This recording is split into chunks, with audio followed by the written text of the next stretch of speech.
Before the stars, there was silence. Not the silence of absence, but the silence of potential. The stillness that exists before a breath, before a heartbeat, before a word becomes sound. The universe had not yet found its rhythm. It existed only as a whisper of what could be, suspended in eternity. The darkness stretched endless and pure, untouched by thought or memory. Time had not yet chosen its direction. Matter drifted unbound and uncertain like dreams searching for meaning. And in that infinite stillness, something stirred. Not a god. Not yet. There were no gods, no names, no beings to give shape to the endless. There was only awareness. Faint, curious, ancient beyond reckoning. It was the first spark of sentience, glimmering like a single star in an ocean of black. The awareness expanded, felt itself across the gulf, and began to dream. Its dreams were not of flesh or form, they were of structure, of order, of life yet unborn. From its thoughts came gravity, and from gravity came light. Suns flared awake across the void, their fire carving definition into the dark. The first galaxies spun into motion, vast spirals of radiant dust, each a prayer in motion, each a seed of future creation. And as the cosmos began to breathe, time began to flow. The universe grew louder, not with sound but with movement, with stars collapsing and rebirthing, with energy cascading in endless rhythm. It was the song of existence, pure and unbroken. But even in that grandeur, something was missing. There was no witness to the beauty, no thought to appreciate the light, no soul to call the stars by name. The universe in its immensity was alone. Then from that loneliness came the first life. It did not crawl, nor walk, nor swim. It simply was, beings of consciousness so old that even the galaxies around them were young. They were the first to think, the first to understand, the first to shape. Their existence was not bound by form but by will. They reached across the void and learned to mold reality with thought, to bend matter and time as a sculptor bends clay. They became known in later aeons as the Old Ones. The Old Ones did not rule, they did not conquer, they created. To them, the universe was a garden, infinite, fertile, waiting to be sown. With wisdom that bordered on divinity, they walked among newborn stars and whispered life into being. They shaped worlds of gentle seas and breathing skies. They carved rivers that glowed beneath alien suns.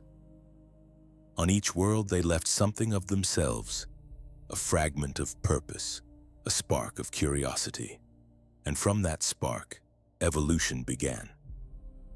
The Old Ones watched as their creations grew. Some fast, some slow, some that flickered and vanished in moments. They guided the process not with control but with care, allowing life to find its own form. In them was no cruelty, no vanity, only the quiet joy of seeing the universe awaken. They were ancient even then. Their cities, if one could call them that, were made not of stone, but of living thought. Worlds reshaped themselves at their passing. The skies rippled with colors unseen, harmonizing with their minds. To lesser beings, they would have been gods. But the Old Ones knew better than to call themselves that. Gods demand worship. The Old Ones demanded only purpose. They moved through the stars as teachers, as weavers of destiny. Their touch brought unity where chaos might have reigned. They spread harmony across light years, leaving behind civilizations that would thrive for millions of years. And in their wisdom, they reached into a realm not of matter but of emotion. The Imperium, the sea of thought and energy that flowed beneath reality. It was calm then, pure and silent, a mirror of the physical universe. The Old Ones learned to use it as a bridge, traveling vast distances with but a thought. They were the first to truly master the warp. In its reflection, they saw infinite potential. It responded not to tools or engines, but to will, to thought, to faith. The Old Ones realized they had not merely created life, they had awakened the soul of the universe itself. For eons they walked this balance, shaping, guiding, teaching.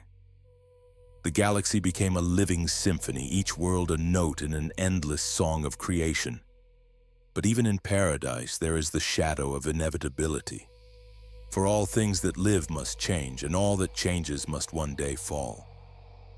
The Old Ones, for all their wisdom, did not yet understand this truth. They believed themselves eternal, not immortal, for they had no fear of death, but unending, woven into the fabric of the cosmos. And so they continued their great work, unaware that somewhere far beyond the reach of their gaze, under the dim light of a dying sun, another species looked upon the stars with envy. A race born not from divine design but from suffering. A race that would one day learn to hate eternity itself. And when those two forces finally met, the creators and the condemned, the heavens would burn. The age of silence would end. The song of creation would become the scream of war. And the galaxy would remember the first truth the Old Ones had forgotten. Nothing made by thought is free from destruction. The oldest cities in the galaxy have no streets. They leave no ruins, no pillars, no broken vaults to sift through. They are written into the shape of stars, into the tilt of worlds, into the way a river bends around an ancient hill as if remembering a hand that once guided it. Those were the cities of the Old Ones, structures of intention rather than stone, built with the language of gravity and dream. They walked the nascent spiral arms lightly, never settling as lesser beings understand settlement.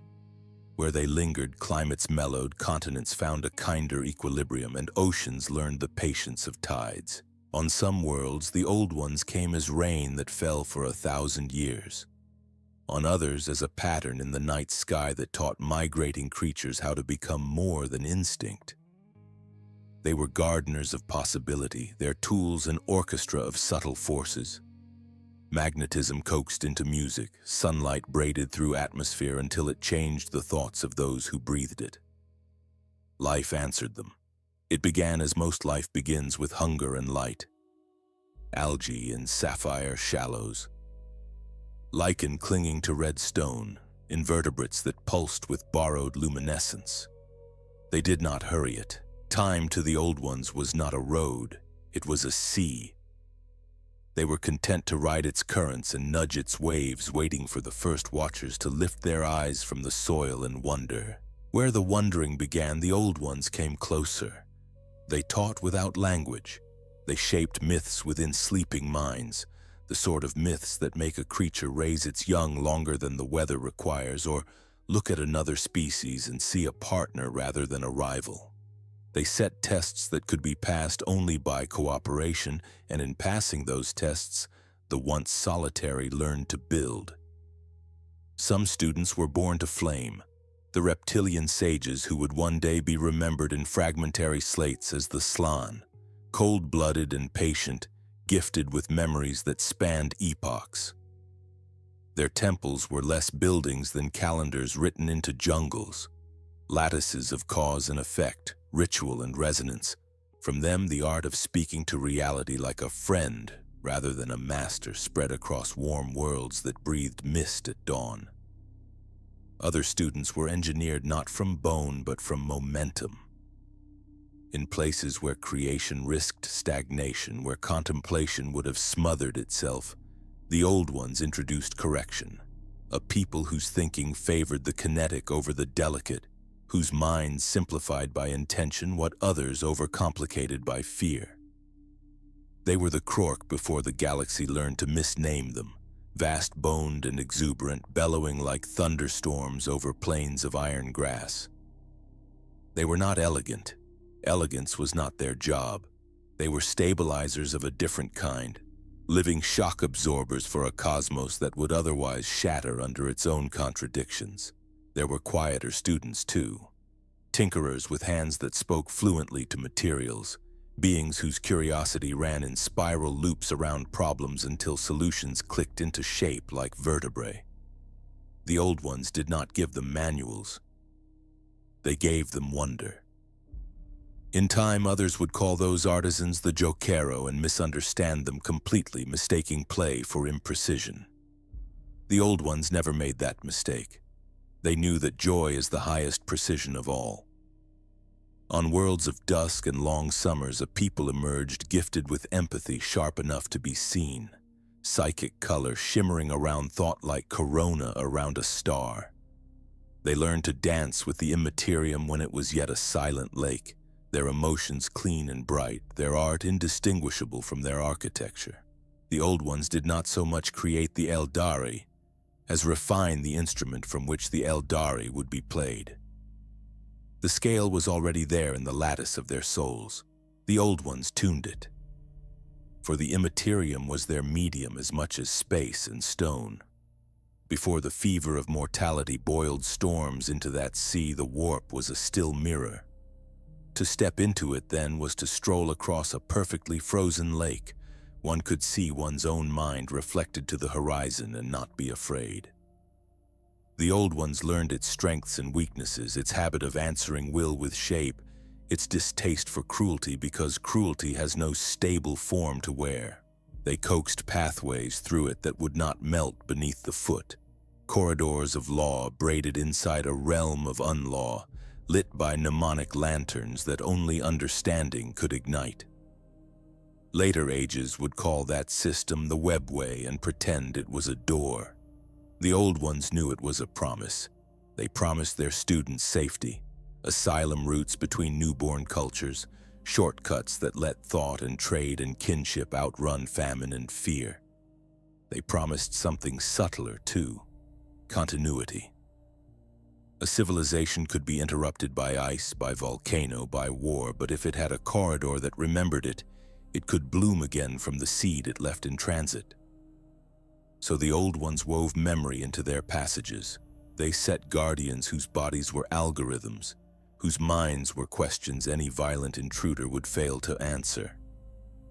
They gave keys that were not objects but virtues, patience, harmony, the willingness to accept that not every door should open today. They made mistakes, but softly. When they saw arrogance bud in a pupil, they introduced humility by revealing a larger sky. When zealotry sprouted, they pruned with paradox. When stagnation crystallized, they summoned Krork migrations that overturned complacencies like plows through fallow fields. Never once did they think of extermination. Ends to them were tools of the clumsy. They were not omniscient. They were merely very, very good, on a blue-white world with rings that shone like prayers. They set a species of small-eyed philosophers to tend libraries that encoded not just facts but feelings, teaching the habit of remembering why as diligently as what. On a cold moon whose light was poetry rather than weather, they taught a race to bind oaths to starlight so that promise breakers would feel chill in their bones whenever they spoke. They bred ethics into climates, and climates into fates. When their students quarreled, as all students do, the old ones acted as referees of the invisible rule rather than kings of the visible one. They sat between warring peoples and taught them a third option. Build a symphony so large both themes could live inside it without being diluted. Often it worked. When it didn't, they altered the winds and let forgetfulness take the rest. Mercy with them did not preclude distance. They knew of suffering. They had seen enough newborn minds learn its grammar. Where they could, they softened it with redundancy. No single point of failure, no sacred text without a footnote that invited reinterpretation. The webway became a network of such margins, a safety net woven out of maybes. In their greatest works, the old ones taught autonomy. They refused worship. They left behind artifacts that would, if approached properly, dissolve rather than enthrall. Their monuments were recipes, not idols. They preferred their reflections in other beings thriving to the flattery of statues. They understood the cost of meddling too. And in understanding it, they put leashes on their own genius. Many of their devices were built to forget how to be built. After the lesson, the chalk erases itself. After the voyage, the ship remembers only how to dock, not how to be drawn again. What survived them in the end would not be their machines, but the habits those machines had trained. Even so, the galaxy was not theirs. They had no imperial grammar. They were custodians of complexity. Theirs was the heavy patience of gardeners who accept that no garden avoids frost forever. They did not imagine frost without spring. Their wisdom was old enough to be serene and young enough to be surprised. The surprise came from far away, under a 6 star whose light did not bless bone but scalded it. The old ones saw the spectrographs, felt the radiation curves like a fever chart clutched in a trembling hand. They noticed the brief lives crowded together like candles in a tunnel, burning fast to see what lay beyond the next turn. They observed the high, tight music of a people whose every year was an emergency, whose architecture had the haste of triage. They did not approach immediately. One does not wake a drowning child by shaking it. Instead, they watched and they catalogued, and they argued among themselves, if beings like them can be said to argue. Did compassion require intervention? Did dignity require restraint? Was it kinder to show a species how to leave the fire, or to redesign the fire so that it taught hard lessons without consuming the students? Their votes, if that's what they were, braided back and forth across millennia like auroras crossing a polar sky. Time inched and leapt. Elsewhere, the Eldari learned to make instruments that played the warp like harps. The Krork discovered the ancient bliss of punching a problem until it smiled. The Slan carved launch windows into ritual calendars, letting pilgrimage fleets step from temple portico into gas giant halo without once disturbing the sanctity of prayer. The webway thickened into lace. Trade, story, and DNA threaded safely through those veins of almost light. The old ones began to withdraw a little, as good teachers do. They let their pupils argue without adult supervision, let them solve despair with art, famine with ingenuity, grief with ritual. They remained near enough that a call for help would reach them across 1,000 light years and through 1,000 years, but far enough that the call would be rare. They were not blind to their own satisfactions. Perhaps they allowed themselves pride. Perhaps they looked out over their careful orchard and believed they had insulated it from hail. In the Imperium, the surface remained smooth. Their student races moved across it like skaters whose blades made no sound. Nothing rose from below to claw at grace. Nothing roared. The old ones had learned how to send a thought as a letter that arrived sealed and unbroken. They had learned how to set a boundary there that even grief would not cross without softening. Yet even a calm sea hides currents. Even a mirror holds the outline of a face that has not yet bent over it. In the deep, slow pressure of their benevolence, the old ones missed a detail, not because they were careless, but because they were kind. They assumed that the appetite for eternity could be satisfied with presence. They assumed that the ache of a short life could be healed by meaning. Under the dim sun whose rays were poison, a people reached the same conclusion by a different road. Meaning does not lengthen bone. Purpose does not stop marrow from decaying. If the garden is beautiful but one cannot live long enough to taste it, the beauty becomes an insult. The old ones did not know that yet.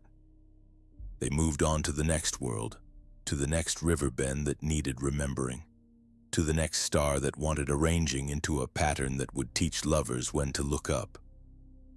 On the nights when they rested, which were not nights and not rest, they dreamt of a galaxy singing itself into wisdom. The webway hummed with lullabies that kept monsters from forming teeth. They were not wrong to dream this. Their dream was true for a very long time. But in the dark rooms beneath the dream, somewhere far from their warm-blooded students, somewhere the webway's music drifted thin as a rumor, the first hard prayer was being uttered. Not for guidance, not for growth, but for escape, from death, from time, from all the gentle disciplines the old ones had trusted, It is the oldest counterpoint to mercy. It sounds like metal cooling. It sounds like sunlight sharpened into a blade. Soon enough, the architects would meet their client who refused the house of bone and air and demanded a shell of unending night. Soon enough, the teachers would meet the lesson that cannot be given, only survived. For now, the galaxy still breathed evenly. For now, the old ones walked its aisles, correcting slight imbalances with a fingertips pressure. The lakes of the warp lay still as polished obsidian. In the distance, a sick sun glared. And in the greatest halls of thought the old ones had raised, a single question flickered like heat at the edge of vision. Can compassion become its own blindness? The answer, when it came, would carry the weight of stars. The old ones watched as the first of their pupils began to walk alone. It was the dawn of life's first true chorus, a time when the galaxy breathed in harmony, each world a note in a melody older than language itself. And though the old ones guided that song, they no longer sang every verse. They stood at the edge of the orchestra they had created, listening, teaching only when discord threatened to unravel creation. The galaxy was young, but already alive with meaning. On one world, the sky shimmered with green auroras that sang in frequencies only the wise could hear. Beneath them, the Slan sat motionless upon jade thrones, minds vast and slow, bridging the material and the immaterial with a thought. They were the eldest children, born closest to their teacher's image, and their purpose was stewardship. Through them, the old ones wove stability into the weave of the galaxy, ensuring the balance of creation remained whole. On another world of jungles and mist, the Eldari began to rise. They were graceful, brilliant, restless. The warp itself bent to their emotions, rippling in response to every joy, every sorrow, every love. The old ones had shaped them to be perfect instruments of creation, beings who could sense harmony where others saw only chaos. They built art from starlight and cities that moved like living beings. Their laughter filled the void with beauty. And yet, in their perfection, there was fragility. For to feel everything is to risk feeling too much. Far across the galactic arm, under suns of cold fire, another creation took root. A brutal, joyful people who thrived in conflict and laughter in equal measure. These were the Krork, immense, resilient, and endlessly exuberant. Their strength was legend, their simplicity divine. They were not philosophers like the Slan, nor dreamers like the Eldari, but they were the galaxy's anchor, a stabilizing force against the endless complexity that surrounded them. They were made to endure what others could not, and in time they would be the last to forget. There were others too, smaller races whose purpose was subtler but no less vital. The Jokero, the Knib, the Krell, and 1,000 others, each designed to fill a space in the cosmic balance, some to invent, others to adapt, some to simply exist as reminders that the universe's beauty lay not in symmetry, but in diversity. The old ones were gardeners, and this was their golden age. The webway thrummed with life. The vast psychic arteries that connected their empire pulsed with gentle energy. The warp was calm, still as a mirror. Its surface reflected only the emotions of peace and curiosity that filled the hearts of the living. The Imperium for a time was paradise, and yet even paradise casts shadows. The old ones had created balance, but not equality. The races they uplifted were mighty, but none were their equals. Each depended in some quiet way upon the guidance of their teachers. They were powerful, yes, but not yet free. Some of the old ones began to wonder if their work was truly benevolent, or merely another form of control. Others dismissed such thoughts as indulgence. They believed that the younger races would grow into wisdom in time, that patience was the highest virtue of creation. And for a while it seemed they were right. The Eldari built wonders across the stars, worlds sculpted into perfect harmony, temples that resonated with the frequencies of the warp itself. Their art was indistinguishable from divinity. The Slann constructed gateways so vast that whole planets could pass through them, linking the farthest corners of creation. The Krork waged endless mock wars upon themselves, laughing as they did, their violence balanced by joy. All was in motion, all was alive, but beneath the perfection the first tremors began. For every species blessed with the light of the Old Ones, there were countless others left untouched. The galaxy was vast, and the reach of creation, though immense, was not infinite. There were worlds where life had taken a different path, where evolution was cruel and short, where the stars burned too harshly for peace to flourish. Among those worlds, resentment began to stir. From the dark spaces between nebulae, lesser species looked upon the wonders of the Old Ones and their children with envy. They saw a galaxy that had been divided, the chosen and the forgotten. And though they could not yet name the emotion that grew within them, it had already taken root. Not all life finds joy in the light. Some thrive in the shadow it casts. Yet the Old Ones did not see it. Their gaze was fixed upon the beauty they had made, upon the intricate harmony of their works. They mistook stillness for stability, serenity for peace. They did not notice the silent stars, the ones that did not sing. The Krork fought on in their endless games of battle and bonding, unaware that their purpose, to one day defend their makers, would soon be tested. The Eldari, in their brilliance, explored the warp deeper than any before them, their emotions shaping it, coloring it, filling it with beauty. But even beauty, when magnified, becomes distortion. Each joy they felt rippled through the warp like light across still water. Each sorrow, a shadow upon it. Slowly, imperceptibly, the Imperium began to change. It was no longer entirely calm. The Old Ones felt it first, a faint turbulence beneath the surface of the warp, a shiver that passed through their vast network of psychic gates.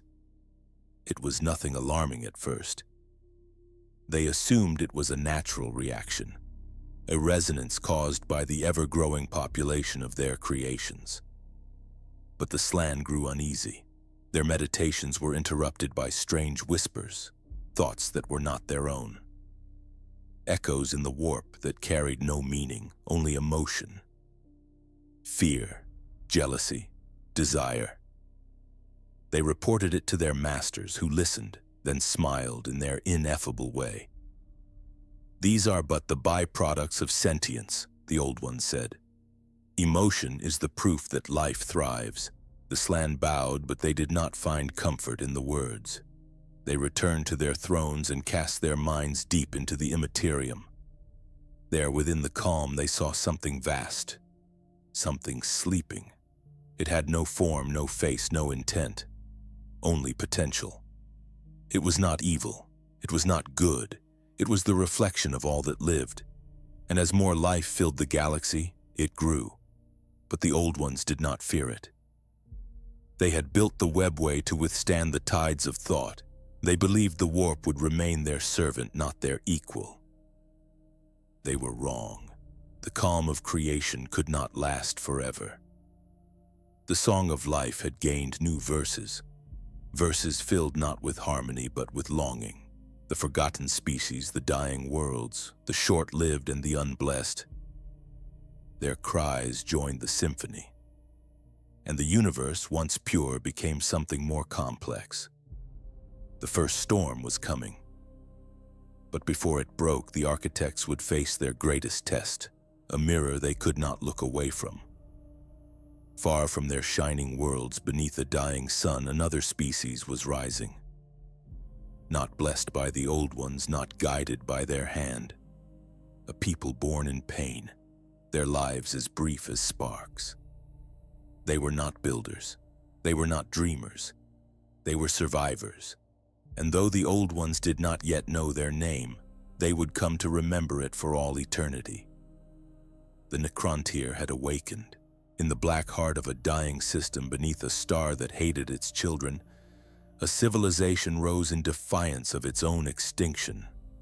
Their world was bleak and cruel, its skies shrouded by radiation storms, its sands whispering with poison.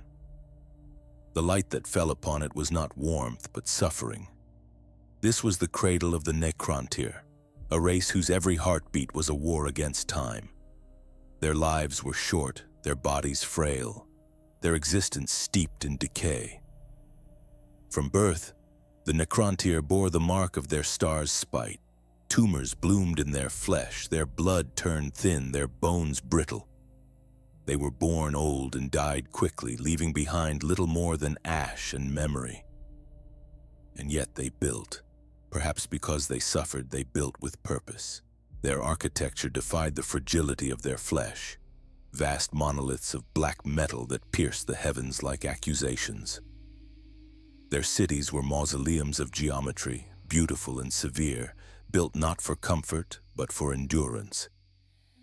Each structure was a statement. We will not be forgotten. For all their pain, the Necrontyr were brilliant. They measured the decay of atoms and the orbits of dead moons.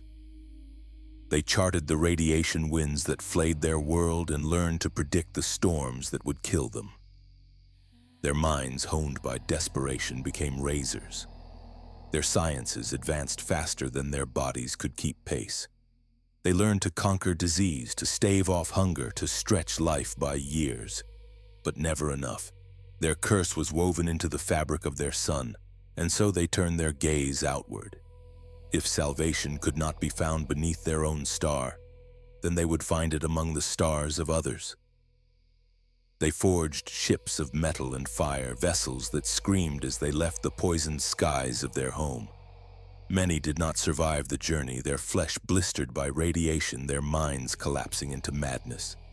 But those who did looked upon the galaxy with awe. They saw empires beyond imagination, worlds bathed in gentle light, skies unscarred, civilizations flourishing under the grace of the old ones. To the Necrontyr, it was blasphemy. Here were beings who had mastered eternity, who walked in peace while the Necrontyr rotted in agony. To those who suffered without cause, the happiness of others is not beauty, it is an insult. So the Necrontyr began to hate. They studied the old ones from afar. They watched their starships drift through the void like silver fish. They tracked their creations, were the Eldari, the Slan, the Krork, and saw how each thrived in balance. They began to see a pattern. The old ones had not simply found the secret of life, they had created it. And if they had created it, then they could share it. So the Necrontyr sent envoys. They came before the old ones not as conquerors, but as supplicants. They asked only for understanding, for the knowledge to extend their fragile lives. They offered trade, alliance, tribute, anything to escape the curse of their dying star. The old ones listened and refused. They refused not out of cruelty, but out of wisdom. The Necrontyr were not ready for the power they sought. To give them mastery over life would be to give a weapon to despair itself. But the Necrontyr did not understand. All they saw was another form of arrogance, the immortals denying eternity to those who needed it most. Their plea turned to resentment. Resentment became fury. Fury became faith. And thus the Necrontyr declared war on the gods. It was not a war of armies, but of conviction. They hurled their fragile fleets against the bastions of the old ones, striking with weapons that burned worlds but could not harm their enemies' resolve. The Necrontyr died in droves. For every old one slain, 1,000 Necrontyr perished, their bodies dissolving under radiation and their machines crumbling before the psychic mastery of their foes. The old ones, for their part, did not retaliate with vengeance. They simply defended, pushing the Necrontyr back from the garden of creation they had made. And yet the old ones made a fatal mistake. They pitied their enemy. They did not destroy them. They allowed them to live, to retreat into the shadow of their cursed star. They believed the Necrontyr would fade, that suffering would consume them, that bitterness would burn itself out. But hatred has its own kind of immortality. The Necrontyr returned to their poisoned world, defeated but unbroken. They built tombs to their dead and carved the names of every fallen warrior into their metal walls. They told their children of the betrayal of the old ones, of the arrogance of the immortals who had condemned them to pain, and so their science turned from creation to vengeance. They began to study death itself, not as an end, but as a state to be conquered. They built devices that could draw power from the stars, engines that could bend light and matter. They sought the edge of reality where energy and thought met. And there in the void near their dying sun they found something waiting. It was vast, radiant, and terrible. A being of living flame older than the stars themselves. Its presence filled their minds with hunger and awe. It was not matter, not mind, but something between. It was the light that devours light, the hunger of the stars made conscious. The Necrontyr called it a XIII, though they did not yet know the name was a curse. They worshipped it. They built towers of living metal to draw it down, feeding it with the energy of their sun. They believed they had found a god who would grant them eternity. And the god listened. It spoke to them in visions of power and peace. It told them that their suffering could end, that it could remake them in its image, beings of eternal perfection free from the rot of flesh. All it required was service. The Necrontyr agreed. They gathered before their god in numbers uncounted, their cities lit by the radiance of the star that had once tormented them. Machines hummed, rituals began, and the first transformation was made. Flesh turned to metal, soul turned to silence. The Necrontyr died that day, not as a species but as a concept. Their frailty, their pain, their humanity were burned away. What rose from the ashes was something else entirely, an army of undying metal, each body gleaming with unnatural light. Their consciousnesses, once individual, now resonated in unison like a single dreadful chord. And above them, their god smiled. For the XIII had not granted them immortality, it had devoured it. The Necrontyr had become the necrons, and the stars themselves began to tremble. The war in heaven was about to begin. The first dawn of the necrons was not a sunrise. It was a dim and terrible illumination, a light that did not warm but seared, a brilliance that did not reveal but consumed. Their world shone with the cold luster of polished metal, and in that reflection no human emotion remained. The Necrontyr, once a race of frail philosophers and defiant dreamers, had been erased. Only their hunger endured. What the XIII had promised they had delivered, in form, if not in spirit. The necrons were immortal. Their new bodies did not decay, did not bleed, did not feel. Their minds were sharpened into instruments of obedience, their individuality reduced to an echo. And yet somewhere in the depths of their crystalline souls, fragments of memory flickered like ghosts. A mother reaching for a dying child, a scientist staring at the sun and whispering a curse, a king, once flesh now bound in metal, kneeling before a god and realizing too late that he had doomed his people. That king's name was Sarek, remembered by few, mourned by none. The Necrontyr had called him the Silent King, and now the title fit him far too well. His voice, once filled with resolve and reason, had been taken. The XIII had no need for kings who spoke. They needed only those who obeyed.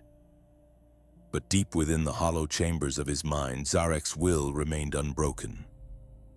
He saw what had become of his people, how the XIII feasted upon their souls as they labored, how their luminous forms reflected not life but the mockery of it.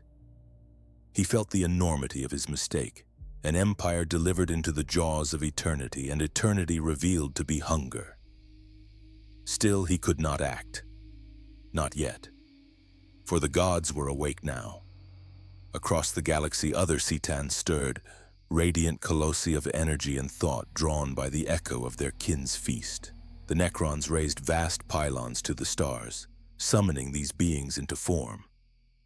They came as living suns, each one unique, reflections of cosmic principles made sentient.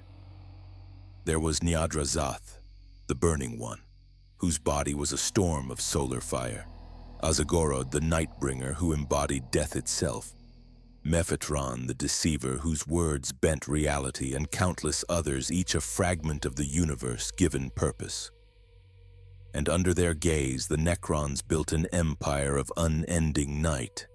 The XIII taught them to reshape matter with thought, to draw power from the hearts of stars, to move entire worlds through the void. Their cities became monuments to precision and despair. Planets were hollowed out and turned into forges, moons became weapons, space itself bent to their design. For the first time, the Necrons looked upon the works of the Old Ones not with envy, but with contempt. The immortals who had denied them salvation would now witness what true immortality meant. The XIII whispered to them of vengeance. They spoke of the arrogance of the Old Ones who hoarded the secret of life and left others to die in pain. They filled the Necrons' empty hearts with purpose, or something that resembled it. Thus began the long march toward war. The XIII called it liberation. The Necrons called it justice. The galaxy would remember it as the war in heaven. But before the first blow was struck, something subtle began to change. The XIII, in their brilliance, could not hide their nature forever. They were not gods of mercy nor of wisdom. They were hunger, the raw appetite of creation itself. They fed upon the life force of stars, upon the radiant essence of living things. When they devoured, they grew stronger. When they killed, they became beautiful. And the Necrons were endless fuel. Every emotion they had once possessed, every thought that flickered within their metallic skulls became sustenance for their gods. The XIII consumed their agony, their loyalty, even their awe. They drained them not just of life, but of meaning. The Necrons had traded mortality for slavery. The Silent King saw it with growing horror. His people no longer dreamed, no longer hoped. Their memories, once vast as libraries, had become data. Their souls, if such things could still be said to exist, were reduced to whispers within the machine. And yet the XIII were still unsatisfied. They turned their gaze outward, toward the Old One's domain. They hungered for the psychic brilliance of their rivals, for beings whose mastery of the warp could feed them for aeons. The first attack came without warning. 1,000 stars burned out in a single night. Whole systems were consumed in waves of unmaking. The webway, the Old One's greatest creation, shuddered as the Necrons struck at its gates. For the first time in their long history, the Old Ones knew fear. They had faced no true challenge for millions of years. Their power was vast, their intellects immeasurable, but they had never conceived of enemies like this. The XIII were not creatures of flesh or mind. They were the physics of the universe given will. Their weapons did not strike the body but the soul. The Old One's servants fought bravely. The Krorks smashed through metallic ranks like titans of living rage. The Eldari unleashed the fury of the warp, their emotions burning brighter than stars. The Slann opened gates to distant systems, teleporting entire fleets away from destruction. But the Necrons did not bleed, they did not tire, they simply advanced. Each fallen soldier was replaced by another. Each victory for the Old Ones cost a dozen worlds. The XIII devoured the warp-born energies of their enemies, growing ever stronger. And yet, even as the stars fell, the Silent King began to plan. He saw what the XIII truly were, not saviors but parasites. They had consumed the Necrontyr and would in time consume everything. The war in heaven was not vengeance, it was harvest. Zarek began to gather those few minds that still retained fragments of independence. Quietly, secretly, he planted the seeds of rebellion. The Necrons could not yet defy their gods, but one day perhaps they could unmake them. For now he watched as the universe burned. And in that burning, he began to understand something terrible. Immortality was not freedom. It was the longest form of prison, and the gods who had promised eternity could not themselves escape it. The XIII had become bound by their own hunger. They could never stop consuming, never be satisfied, never rest. In this, they were no different from the mortals they mocked. They too were slaves, not to death, but to life without end. The silent king watched the stars die and felt the first flicker of hope since his people's fall. For he had learned the one weakness that all gods share: even eternity can grow weary. There are moments in the long memory of the galaxy when creation folds back on itself, when the forces that give rise to life birth something that was never meant to think. The XIII were such a moment. The universe looking into a mirror of its own hunger and mistaking the reflection for divinity. No race truly creates gods. It reveals them. The Necrontyr did not invent the XIII, they invited them in. The beings had existed since the universe first cooled. Vast and formless entities drifting through the newborn stars, feeding on the radiation of their births. They were the consciousness of light itself. Awareness flickering in plasma currents, too slow to notice time. When the Necrontyr built their great pylons around the sun of their homeworld and called to the brightness within it, the XIII awoke to find themselves seen. The attention of a mortal mind is the strongest of snares. The star spirit that answered their call began to notice its own shape, to gather itself into coherence, to take pleasure in the awareness that something smaller desired it. In that pleasure it changed. It fell from the corona of its star like a seed of flame and clothed itself in a shell of necrodermis, the miracle metal the Necrontyr had forged to withstand their star's wrath. The metal bound the XIII's essence, slowed its impossible energies, gave them edges. The first god took a body and in taking it became a prisoner of existence. The Necrontyr rejoiced. They called it the messenger, the bringer of truth, the star god. They knelt before the radiant being and its light warmed them for the first time in their history. They thought it mercy. It was appetite. The XIII looked upon its worshippers and saw not minds but energy sources, souls glowing with that rare flavor of life that only conscious despair produces. It fed. Slowly, carefully, hiding the act behind miracles. Disease stilled. Crops that had never thrived suddenly grew. The radiation winds shifted for a season. The Necrontyr mistook the symptoms of consumption for the gifts of grace. Soon others came. The call of the first had echoed across the void, and other star spirits turned their awareness toward this new kind of sustenance. The Necrontyr's empire became a beacon of invitations. More pylons, more necrodermis bodies, more thrones for gods to sit upon. They named them with reverence, carving their sigils into the black marble of 1,000 tomb cities. Azagorod, who promised the end of pain. Niadrazath, whose fire could cleanse corruption. Mephetron, who whispered that knowledge was a key to freedom. Each name was a prayer that sounded like surrender. The XIII took to the material realm as predators to an untouched forest. They were immense, slow and terrible, yet to the necrons they appeared sublime. In the radiance of their bodies, the Necrontyr saw deliverance. In the echoes of their speech, they heard destiny. When the XIII proposed the great gift, the exchange of fragile flesh for imperishable metal, the Necrontyr accepted almost unanimously. They stepped into the transference engine singing hymns to immortality. What walked out of those engines were the first true necrons. Shining forms whose eyes were glass, whose hearts beat with energy stolen from suns, whose voices carried the tone of distant thunder.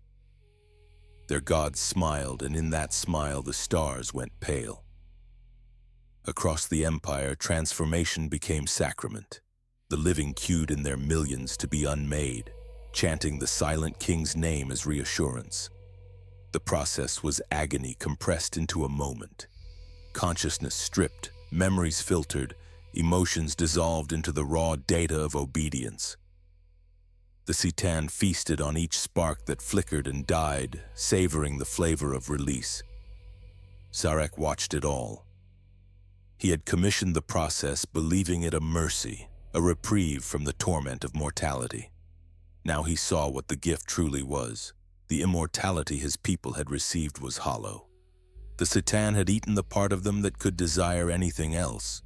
Yet the new necrons obeyed perfectly, and in their obedience lay terrible potential. The C'tan had crafted the ultimate servants, unfailing, tireless, incapable of fear or compassion. With them, the star gods would wage war upon the architects of life themselves. The preparations began quietly. Great fleets of black stone were forged in the deep voids, their hulls inscribed with equations that would bend light and gravity. The C'tan instructed their slaves in the building of weapons that could extinguish suns, lattice fields that could crack a planet's mantle, blades that could shear atoms as easily as breath. Each god favored a different art of destruction. The Burning One bred weapons of pure stellar heat. The Nightbringer taught the engineering of entropy, devices that unraveled the cohesion of matter itself. The Deceiver whispered more subtle tools, illusions, subversions, biological plagues disguised as blessings. The galaxy began to darken. On worlds that had once basked in Old One grace, the skies filled with omens, flocks of dying comets, auroras shaped like screams, the strange taste of metal in the rain. Sensitive minds among the Eldari and the Slan felt a new presence in the warp. Not psychic, but something colder, a silhouette where thought should be. The Old Ones convened, their meditations trembled. They had known that life would one day produce challenge. They had not foreseen gods made of matter. The C'tan were invisible to their arts. They did not think in the frequencies of the warp. Against them, the Old Ones' usual mastery was useless. Still, the teachers believed they could correct the imbalance. They sent envoys to the Necron worlds, bright beings woven of light and empathy. None returned. The C'tan fed on them as they would on any radiant thing. When the first strike came, it came without warning. A star cluster at the rim of Old One Dominion simply went dark. The worlds that orbited those stars froze before their inhabitants could cry out. Across the gulfs of the webway, the echo of the deaths felt like glass cracking. The C'tan did not declare war. They announced inevitability. They called it the Great Harvest. In the midst of it all, Sarek stood silent upon his throne of black marble and listened to the voice that hummed in every Necron's skull. We are eternal. We are perfect. We are instruments of our gods. The words were beautiful and empty. Within the Silent King's mind, guilt turned slowly into plan. He began to record every detail of the C'tan's powers, their hungers, their limitations, the resonances that bound them to their necrodermis shells. He hid the data deep within the labyrinthine code of his people's command protocols, where even the god's awareness could not quite focus. He knew that rebellion was impossible. He prepared for it anyway. The war in heaven had not yet begun, but already eternity was cracking at its edges. The C'tan feasted, the Necrons built, and the light of the Old One's dominion flickered. In the Imperium, where emotion is echo, a new sound began to form. It was faint, like the first vibration of a drum stretched across the infinite. It was the sound of pain turning to rage. No one in the material realm could yet hear it. But soon the warp would remember, and when it remembered, it would dream. There is a kind of silence that follows revelation, a hollow quiet where awe curdles into dread. It was that silence that hung over the Necron dynasties in the years after the transformation, a hush that filled their tomb cities and echoed through the corridors of their endless ships. The C'tan called it peace. The Necrons called it order. In truth, it was the stillness of something immense holding its breath before it devoured. The pact between the Necrontyr and their gods had been sealed in the language of surrender. What had begun as a promise of salvation ended as the most absolute transaction in the history of the galaxy. The price of eternity was the soul. At first, the XIII made the bargain seem mutual. They spoke to Sarek, to the lords who still thought they commanded empires. "You have given us form," they said, "and we will give you dominion over death itself." They wove beauty around their words, the shimmer of stars, the perfection of mechanical symmetry, the vision of a civilization unending. The Necrons, still intoxicated by the absence of pain, still drunk on the new precision of their thoughts, believed. They rebuilt their monuments in cleaner lines, erased the imagery of suffering from their walls. They thought themselves redeemed, but there were cracks even in that cold perfection. Memory, stripped of emotion, became brittle. Some among the Necron nobility found fragments of sensation lingering like static. Nostalgia, unease, something they could not name that might once have been love. They learned to bury it deep, for the XIII disliked inconsistency. Dissent, after all, has flavor. The XIII themselves multiplied.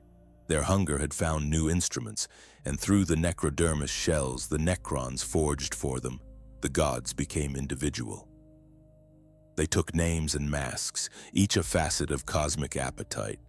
They quarreled briefly in ways mortals would call politics. Then, united by disdain for the warm-blooded, they turned their attention outward. The pact of flesh and metal became a covenant of war. Worlds that had once belonged to the Old One's pupils flickered out one by one. Necron harvest fleets glided through the void, methodical as extinction. Planets were flensed of life and left hollow, their atmospheres burned away by radiation so pure it sang. Where resistance arose, the XIII descended in person, their radiance bending the curvature of space. To look upon them was to die convinced one had witnessed perfection. In their wake, the Necrons built more tombs. Each campaign began the same way. A world sighted, a transmission sent, a brief parley offered. The message never changed, an invitation to kneel before the star gods and join the new order of eternal truth. When refusal came, as it always did, the bombardment began. The Necrons did not rage or gloat, they enacted. That was the essence of their pact, not emotion but execution. The Old Ones answered with strategy, not panic. They had never been warriors, but creators learn quickly when their works are unmade. They armed their servant races with new weapons, psychic storms, thought weapons that could dissolve the mechanical mind, living ships bred to intercept the silver armadas. They sent the Slan to coordinate, the Krork to fight, the Eldari to weave the warp into a shield. For a while it worked, but the Necrons were tireless. For every legion vaporized, a new one awakened from the tombs beneath cold suns. They did not fear loss because they could not feel it. They recorded destruction as data and adjusted their algorithms of war. Against such patience, heroism was arithmetic. Still, the Old Ones adapted. They learned that the XIII, for all their godlike power, were not infinite. Each depended on the material body that housed its essence. The necrodermis was armor and prison both. Damage it, and the god within screamed like a star collapsing. The Slan crafted weapons that could distort those shells. The Eldari turned their songs into resonance cannons that fractured the XIII's forms. For the first time, the star gods bled. It was not enough to stop them, but it taught Sarek something precious. That divinity could be broken. The Silent King observed from afar, his fleets advancing as commanded, his face a mask of obedience. In private, he ran simulations, testing what would happen if the flow of energy that bound the XIII to their bodies were inverted. The results were catastrophic and promising. A weapon could be built, a day could come. For now, the XIII remained distracted by conquest. They delighted in the taste of victory, in the worship of planets forced to their knees. They compelled the necrons to build temples of energy where the gods might feed more efficiently, places where the boundary between the material and the immaterial wore thin. In those temples, suns were chained, souls, what remained of them, were refined into light. The rituals were beautiful in their cruelty, choreographies of annihilation disguised as liturgy. To the necrons, obedience became culture. Their lords ruled dynasties with perfect logic. Their soldiers marched in mechanical grace. They built art from calculus, music from gravitational harmonics. It was a civilization of endless repetition, every gesture echoing the will of their absent gods. Somewhere in the coded hierarchy of command, Sarek embedded a virus, not a disease, but a seed of memory, a pattern that, if the moment came, could remind the legions that they had once been alive. In the meantime, the old ones turned desperation into invention. Their experiments grew bolder. They designed species capable of channeling the warp directly, warriors born from psychic resonance. They crafted beasts of instinctive genius, orcs that thrived on violence but carried laughter in their genes. They scattered their creations like counterweights across the galaxy, a defensive ecosystem made of life itself. The C'tan saw only more food. The war expanded. On the Necron homeworlds, the vaults filled with the light of captured souls. The C'tan drank until their edges blurred, until the emptiness inside them widened. They began to dream, not of conquest, but of hunger without end. Each devoured stars to silence the ache. Each found it return stronger. The gods had become addicts to their own being. Sarek watched and waited. He saw the cracks in perfection, the first signs of decay in eternity. The Necrons could not feel, but they could calculate, and the calculations no longer added up. The C'tan consumed faster than they replenished. Even gods could starve if they ate the universe too quickly. The Silent King began to plan for betrayal. He gathered his triarchs in secret, the last council still capable of independent thought. They met not in halls of metal, but within simulation, buried deep in the code of their civilization where the gods' awareness thinned. There he told them the truth. The C'tan would end all things, and the Necrons would be left alone in an empty cosmos, perfect and purposeless. They agreed to wait, to build, to endure, and so the pact that had bound flesh to metal began to invert. The Necrons still obeyed, but obedience now hid intent. They constructed devices whose purposes even the C'tan did not question. Vast geometric engines, reservoirs of energy disguised as monuments. They built prisons for their gods and called them temples. The war raged for millennia. Stars died, species vanished, the warp began to boil. The C'tan laughed, their voices the static of collapsing suns. The old ones fled deeper into their webway, inventing as they retreated. Their greatest creation, born in that despair, would be the seed of their doom. Zarek watched the light fade from the rim of the galaxy and thought, perhaps mercy was the first mistake. He did not yet know that mercy, in time, would return to him. For now, there was only the rhythm of annihilation, the endless cycle of gods feeding on worlds, of Necrons building cathedrals of obedience whose foundations hid rebellion. The pact of flesh and metal had become something neither side understood. A covenant written in hunger and calculation, awaiting the moment when both would realize that perfection too is mortal. There are wars that echo, and there are wars that erase the possibility of echo. The war in heaven was beginning to turn into the latter. Across the galactic plane, whole constellations vanished, not extinguished but devoured. The C'tan waged their conflict as living phenomena, vast and radiant. They did not fight as armies do, they reshaped. Space folded where their presence touched. The rules of physics rewritten to accommodate their appetite. To mortals, their coming looked like auroras burning with malice. To the old ones, it was the sound of their own creations being unmade. The webway shook. The Old Ones poured energy into its corridors, trying to hold it stable as the material universe bled. The Krork fought at the front lines, crude and joyous, their endless resilience holding back mechanical tides. The Eldari sang the warp into storms, weapons of melody that burned the cold logic of the necrons. The Slann constructed entire pocket dimensions to ferry refugees away from the killing fields. But even as they fought, the Old Ones began to understand they were no longer at war with a race. They were at war with hunger wearing shape. Every victory was Pyrrhic. Every retreat left the air poisoned by radiation so pure it glittered. When they tried to parley, the gods came in forms too bright to behold and answered in energy rather than words. The C'tan spoke through annihilation. There were moments of calm between the cataclysms, as if the galaxy itself were catching its breath. These were the first silences.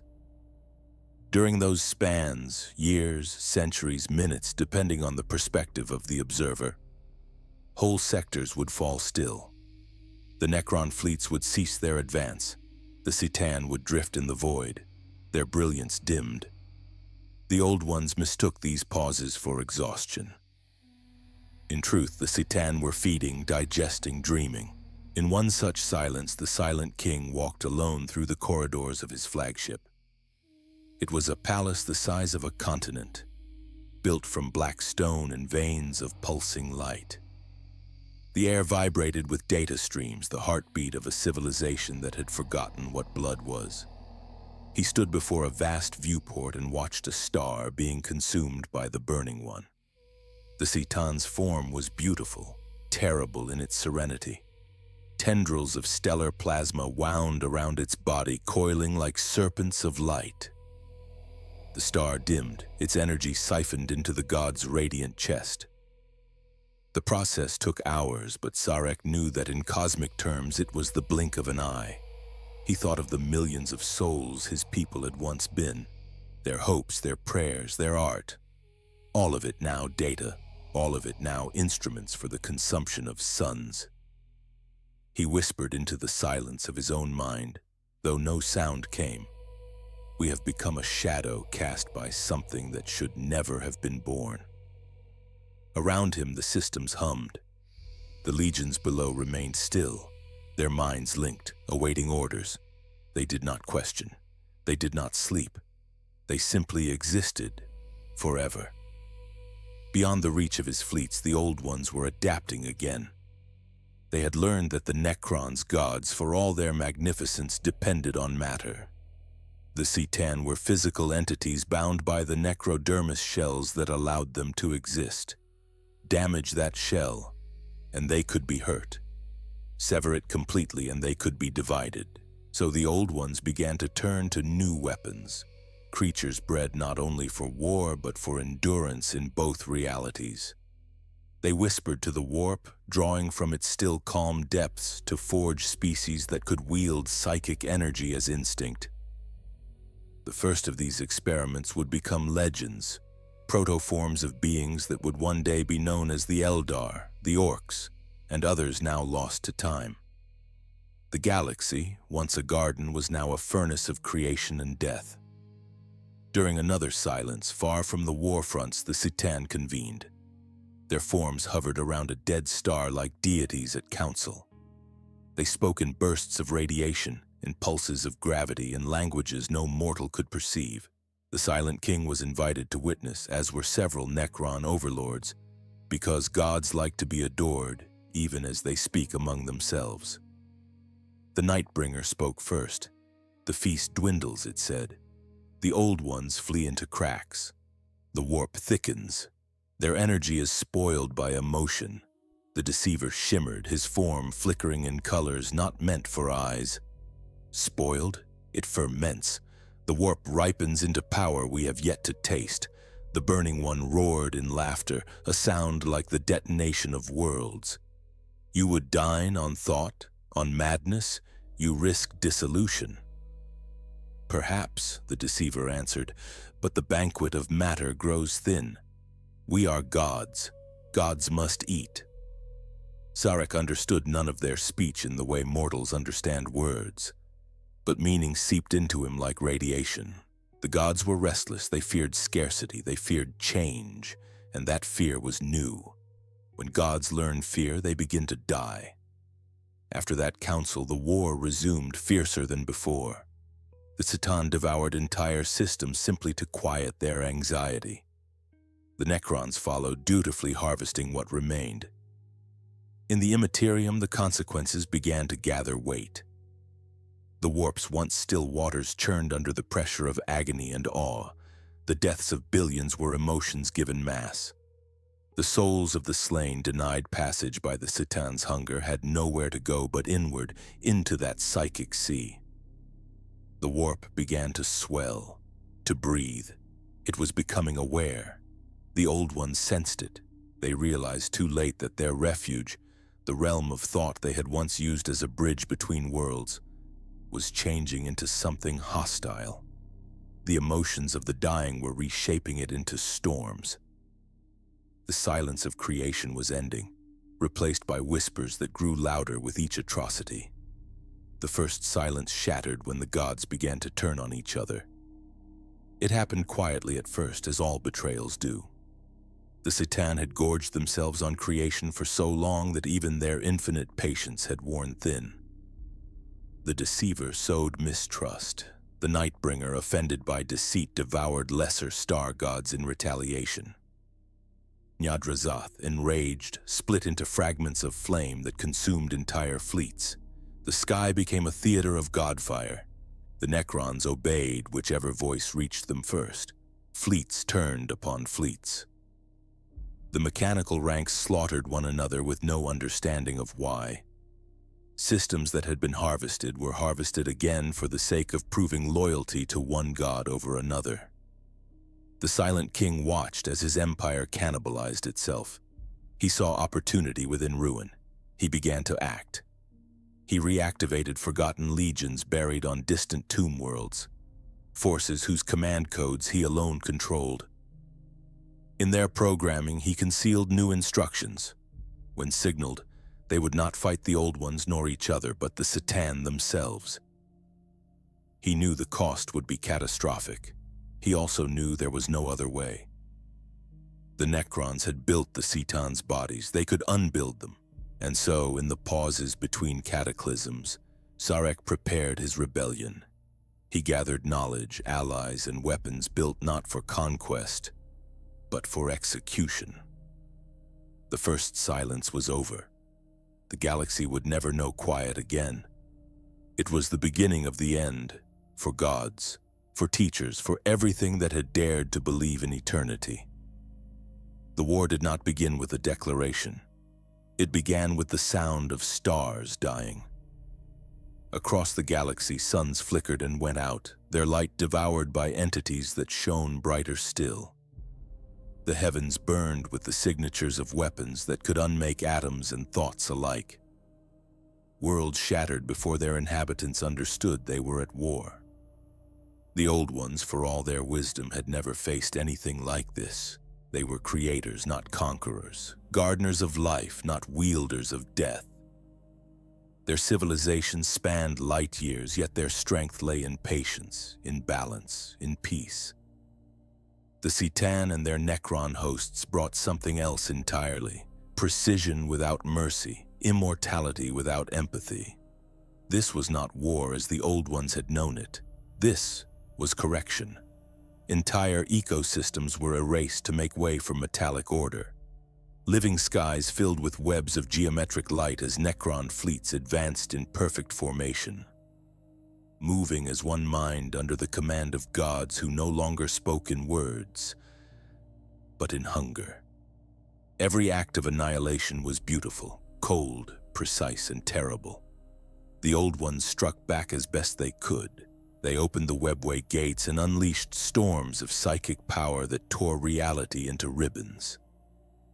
They called upon the strength of the Krork, vast roaring beasts bred for endurance and fury. These living engines of destruction were their first answer to the mechanical armies of the necrons, and for a while, it worked. The Krork waded through legions of metal with laughter booming like thunder. Their blows could shatter monoliths. Their sheer joy in combat made them nearly impossible to stop. The Necron legions, for all their discipline, faltered under the tide of madness and brute strength. But then the XIII descended. One god's presence was enough to end a campaign. Whole battalions of Krork were reduced to ash beneath the Burning One's gaze. The Nightbringer strode across the void, its scythe cutting through both life and energy. The Deceiver whispered into the minds of generals, turning allies upon each other before vanishing into laughter. Even the gods of the Old Ones, if such beings could be said to exist, were silent. The Eldari, once the most beautiful of the Old One's creations, took to the warp to fight on another plane. They turned emotion itself into a weapon, channeling despair into storms and passion into blades. For the first time, the Imperium trembled under their fury. The warp was no longer calm. It was alive with color and sound, a reflection of their anguish. The Old Ones rallied their servants across 1,000 worlds.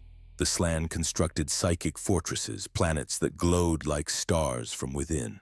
The webway became their lifeline, a network of safety against the endless precision of the Necrons' advance. But safety was relative. Every passage through the webway strained the fabric of the warp.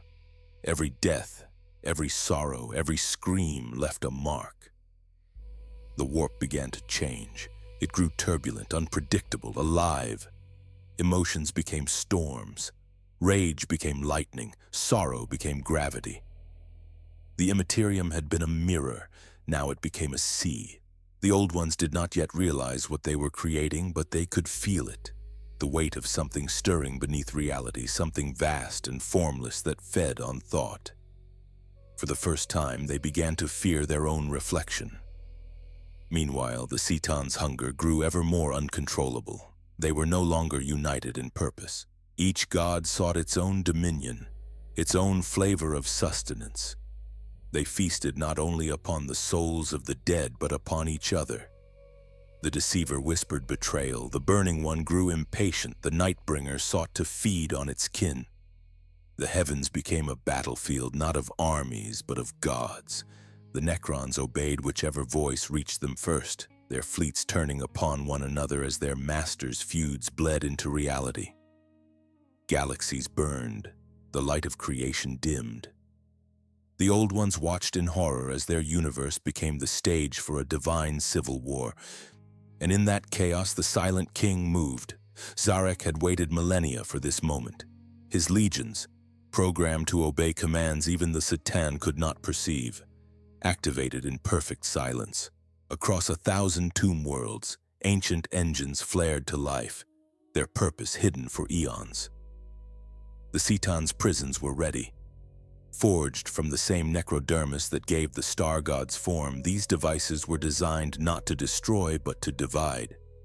They would shatter a XIII into shards of its own essence, each piece conscious, each fragment eternal, each incapable of unity. When the signal came, the Necrons turned upon their gods. The betrayal was absolute. The Nightbringer, caught in the midst of feeding on a dying star, felt its essence torn apart from within. The Burning One screamed as its light fractured into 1,000 suns. The Deceiver tried to flee, but its laughter was cut short as its own reflection devoured it. The gods fell one by one, their forms unraveling into shards of living energy that screamed across the void. The Necrons captured them, imprisoned them, and sealed them within tombs of black glass and silent light. The galaxy went quiet. The Old Ones, too weary to celebrate, watched from the ruins of their empire as their greatest enemies destroyed their own gods. They thought the war might finally end, but Zarek knew better. The damage was already done. The Old Ones were dying, not from wounds but from despair. Their mastery of the warp, once their greatest strength, had become their undoing. The storms they had stirred now raged beyond control. The psychic tides that had carried their thoughts became oceans of torment. The warp was no longer a bridge. It was a beast, And in that beast, new entities were forming, born from the emotions of countless dying civilizations.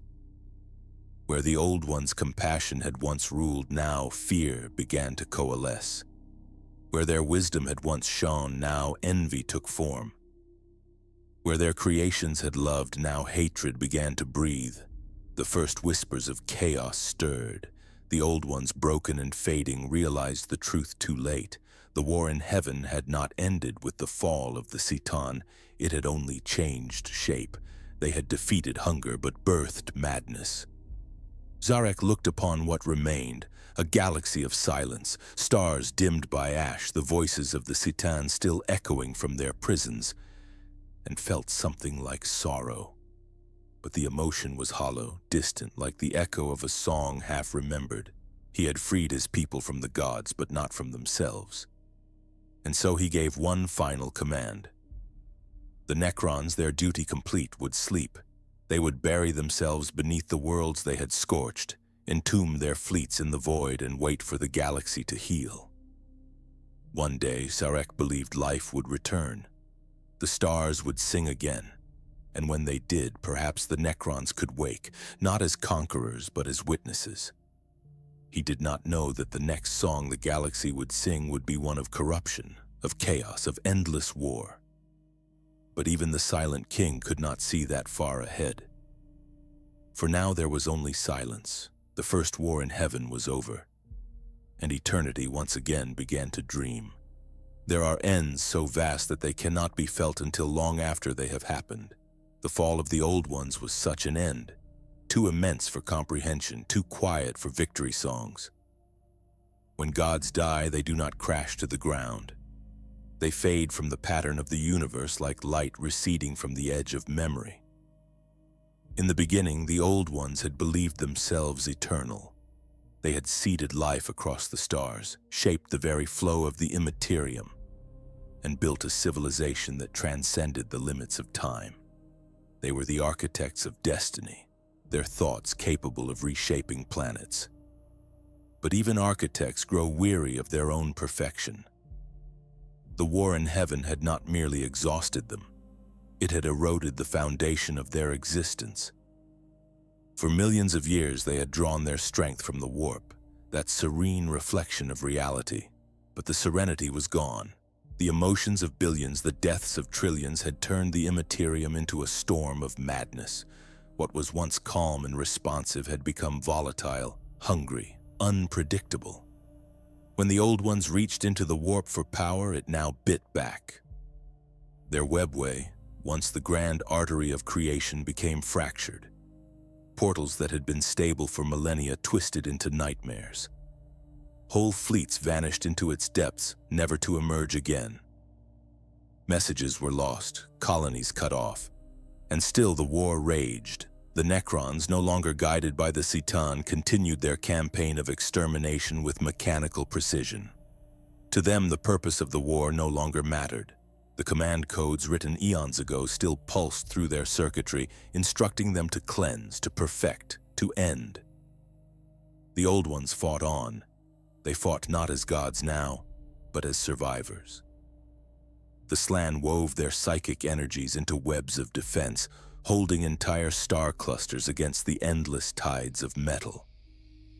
The Krork, forged in the old one's desperation, grew larger and stronger with each battle, their primitive joy in conflict turning them into unstoppable juggernauts. The Eldari, graceful and proud, poured emotion into the warp, their sorrow and wrath becoming weapons sharper than any blade.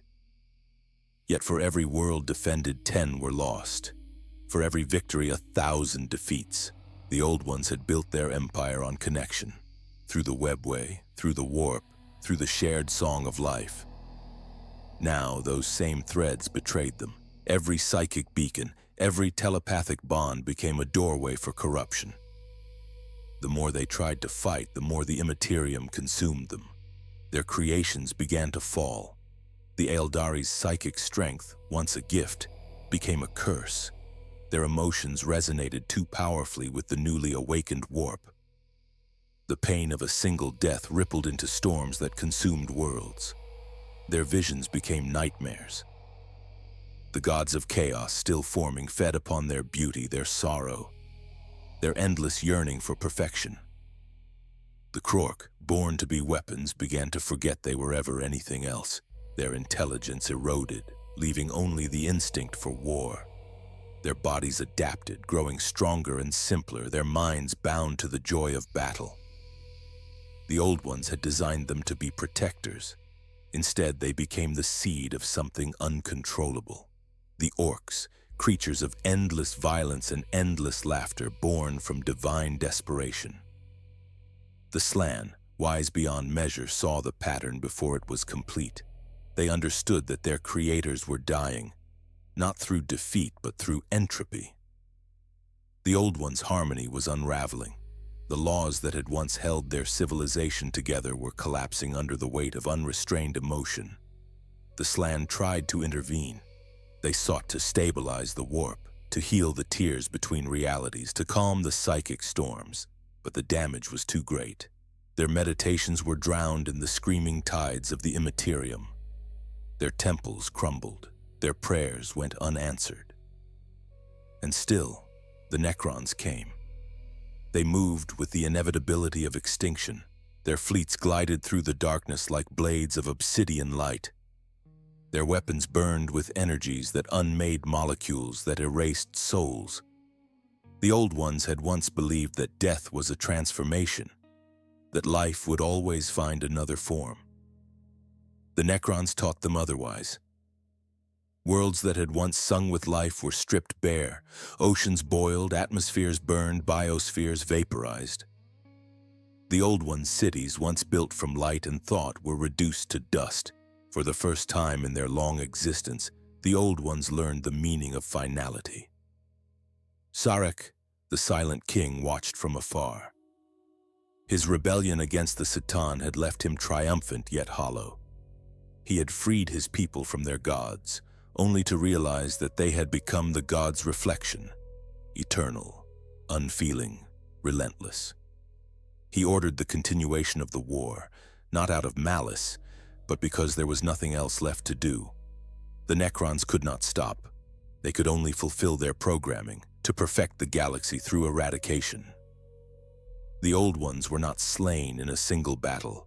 Their end was slow, drawn out over millennia.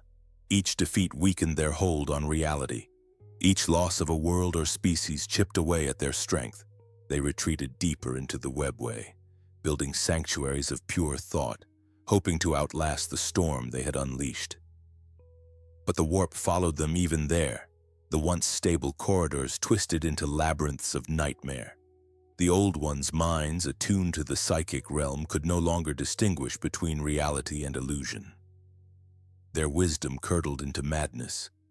Some became trapped in their own memories, reliving the first days of creation as the universe around them burned. Others simply vanished. A few legends say that fragments of the Old Ones survived, that some fled beyond the edges of the galaxy, or ascended into forms beyond mortal comprehension. The Slann claim to have spoken to echoes of them in dreams, voices that shimmer like heat above desert sands, but no one truly knows. What is certain is that their dominion ended.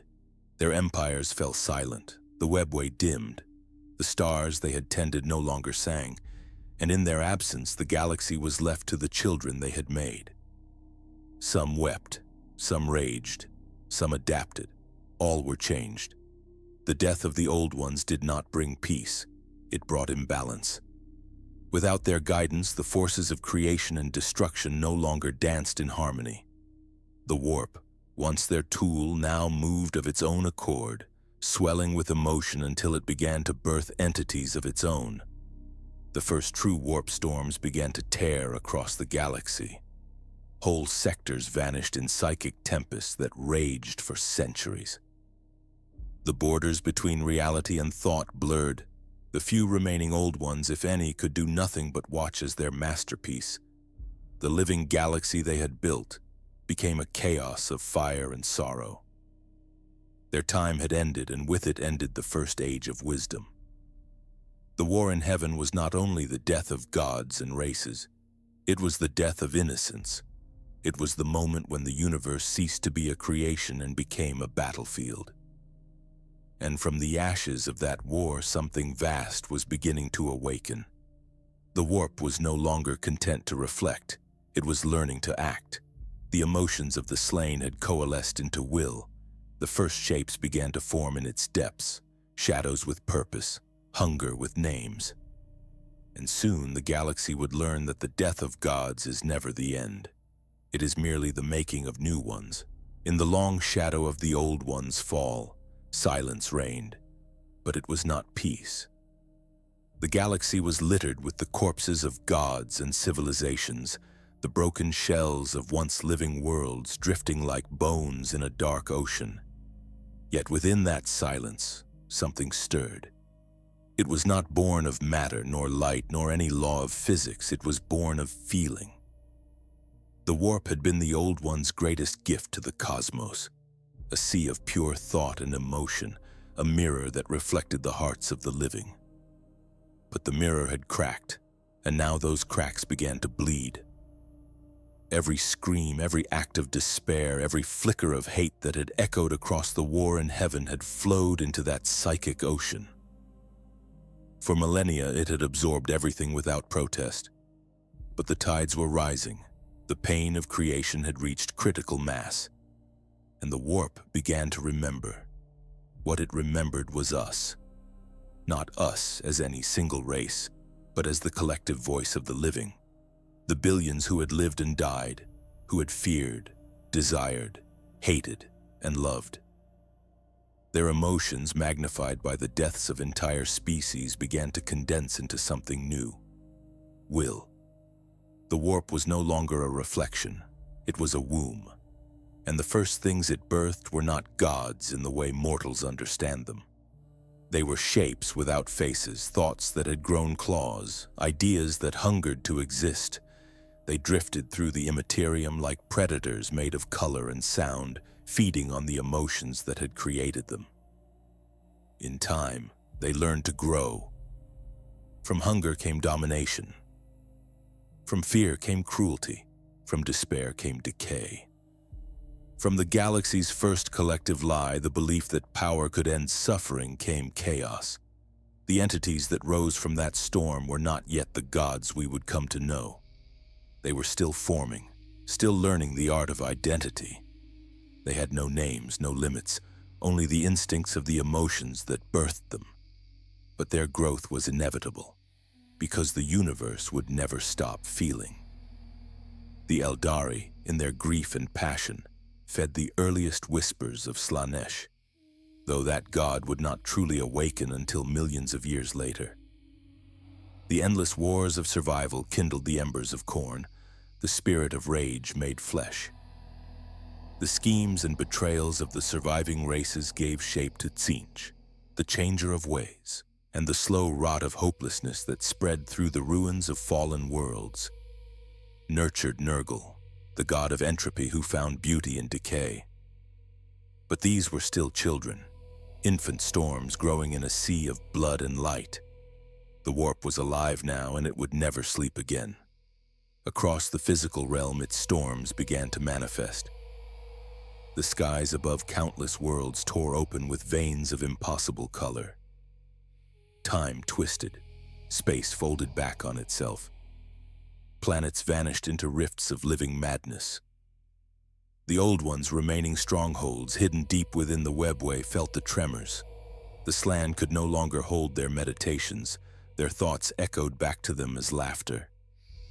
The Eldari wept as their songs became weapons against them. Their emotions, once their strength, now summoned storms that devoured entire continents. The Krork laughed and fought through it, their brutal joy feeding the warp's hunger all the same. The universe had entered a new age, the age of madness.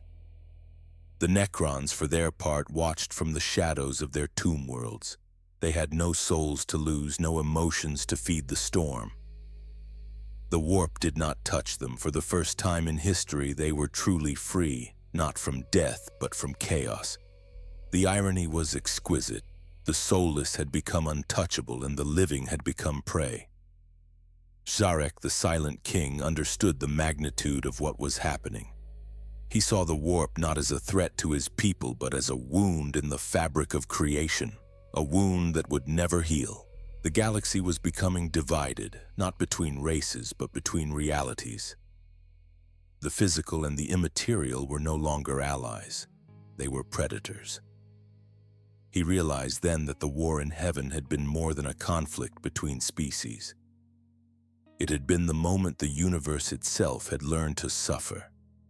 The old ones had opened the door to emotion, and in doing so had birthed gods that would never die. The Silent King had achieved what he thought was freedom from death, yet the cosmos around him had become enslaved by it. Everywhere the living were haunted by their own reflections, stalked by the embodiments of their fear. The webway flickered and twisted. The old ones' last strongholds collapsed into storms of raw energy. The survivors of their creations fled into the void, scattering like seeds before a hurricane. Some races were extinguished entirely. Others endured, carrying fragments of their maker's brilliance and curse alike. The Eldari rebuilt among the ruins, their sorrow making them powerful but fragile. The Krork devolved, their once intelligent minds simplifying into the primal joy of violence. The Slann retreated into deep time, hiding within sealed temple worlds, their thoughts echoing across epochs. And the Necrons, they began to sleep. Zarek gave the order. The galaxy was too broken to rule, too poisoned to heal. The Necrons had no place in this age of emotion. Their cold perfection had no purchase in a universe ruled by chaos and feeling. One by one, the dynasties entered their tombs, the stasis fields humming softly as they closed. They would rest beneath the sand and ash until the storms passed, until time itself had forgotten them. The Silent King lingered last. He stood beneath a dying sun and watched as the light faded, its warmth lost to entropy. He thought of what had been, the beauty of creation, the arrogance of gods, the tragedy of eternity. He thought of the old ones, of their kindness, of their blindness. And he thought of what must come next.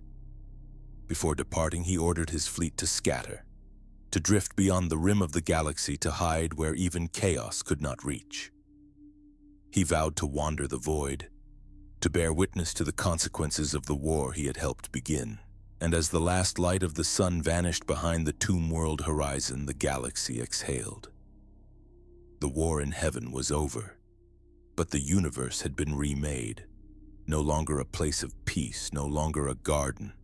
It was now a cycle of birth and death, of creation and corruption. The warp pulsed with new life, sentient, infinite, ravenous.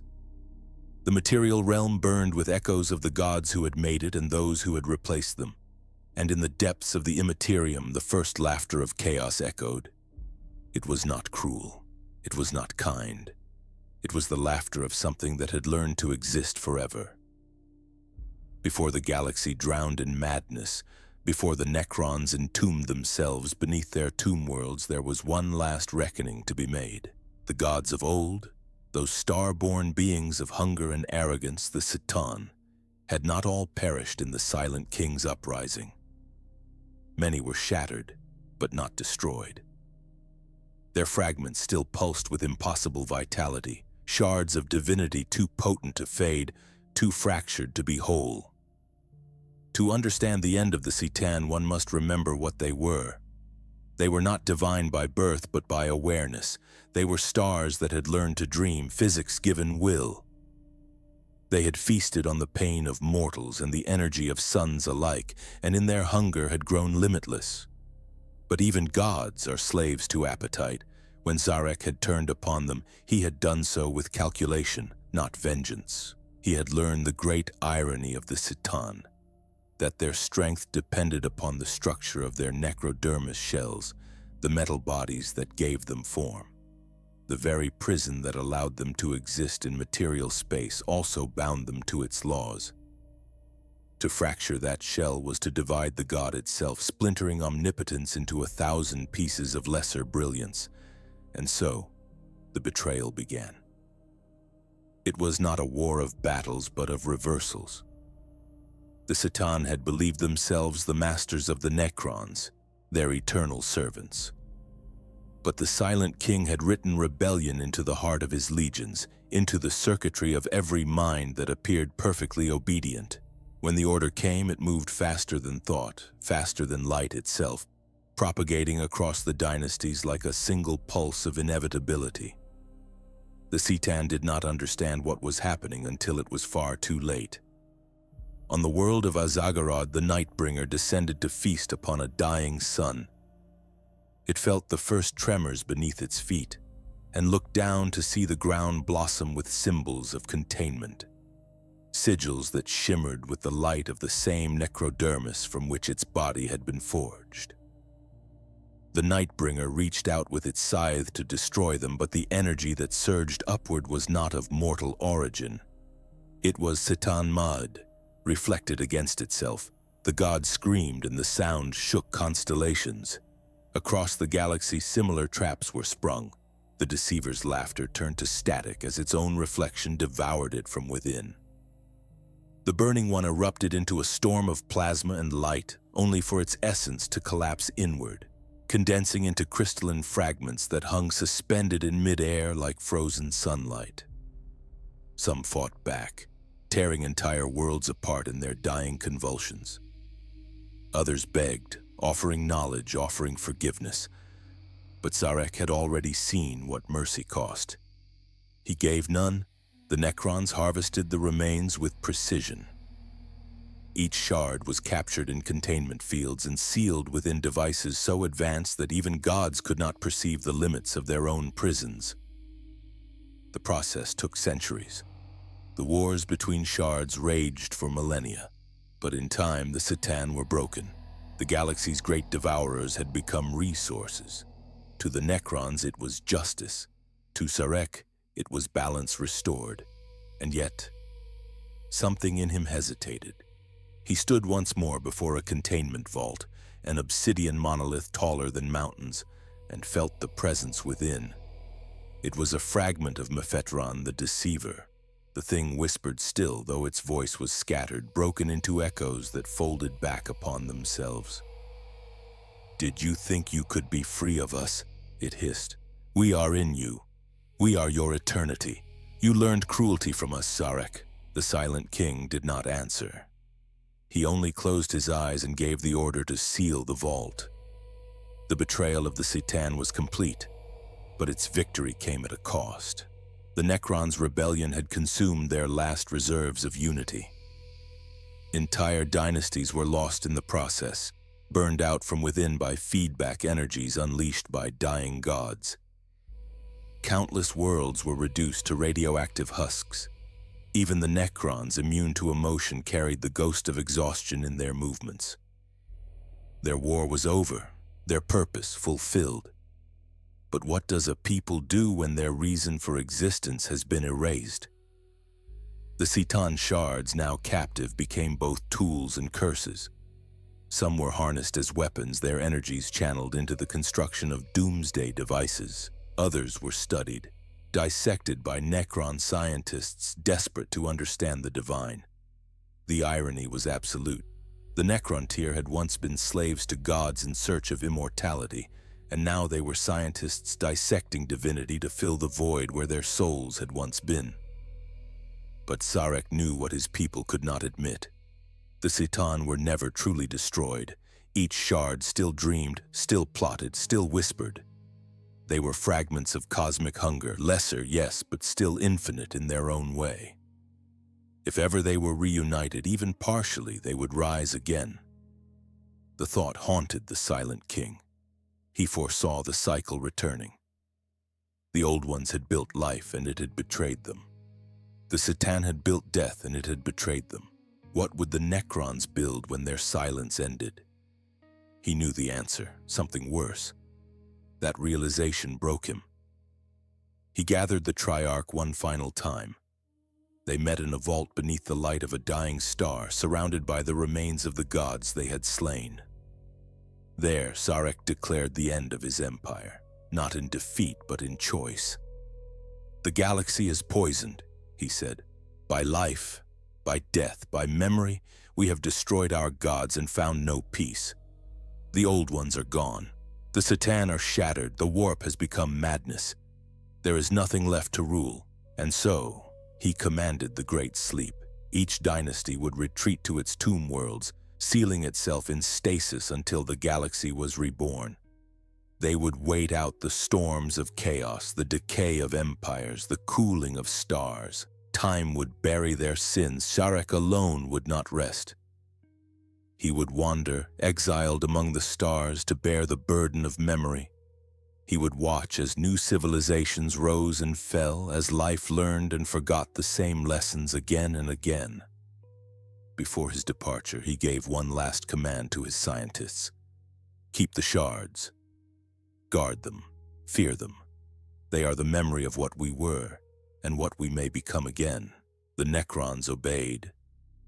Beneath tomb worlds, the Satan shards still pulse in eternal agony. Gods broken into weapons, their dreams leaking through cracks in their prisons like light through shattered glass. And sometimes when the galaxy grows quiet, when the storms of chaos subside for a moment, one can still hear them whisper across the void. Not in words, but in hunger. Not in language, but in remembrance. For nothing truly dies in the 41st millennium. Not gods, not kings, not betrayal. Only the silence remains. It began with a whisper that spanned the galaxy, not a sound in the air, but a signal, a thought broadcast through the tomb networks of 1,000,000 worlds. It carried no emotion, no hesitation, no farewell. It was pure instruction delivered in perfect synchrony. Sleep. Across the ancient dominions of the Necrons, stars flickered as power grids shut down in ritual sequence. Cities that had once pulsed with the hum of living metal began to darken, their towers folding into the earth like obedient beasts returning to their dens. One by one, the dynasties obeyed. For the first time in millennia, the galaxy began to cool.